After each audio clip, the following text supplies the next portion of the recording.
Ngayon ay nalaman ko kung bakit ako ba'y pinanganak. Kaso nga lang ang dami raso sa mundo. Bukod sa mga biyayang hiniling, mangyayari pa rin mga bagay kahit di mo ito ginusto. Bukod sa papel na mundo, kaya ka rin palutangin ng itip katukso. Dadalhin ka sa pinakamataas hanggang sa di makatakas, hanggang tuluyo ka di makalukso. Ngayon ay nalaman ko, dahil sa ngalan mo, nabukutang ay nakakaiba. Pamula ng ginawaran mo ko na talito para sa akin, kaya nga po ito iningatan ko. Dati hindi nakinig, pero ngayon may nagtiwalang muli. Mula nang makita ko ang isang liwanag na mula sa kalangitan.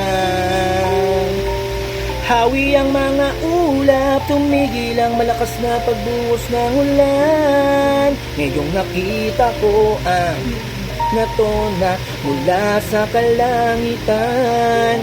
Binigay ng mga ulap ang pag-asang matatapos din ang buhos ng ulan. Kala kung anong una ay natapos na, dahil sa lakas ng bagyo na dumadaan. Yeah!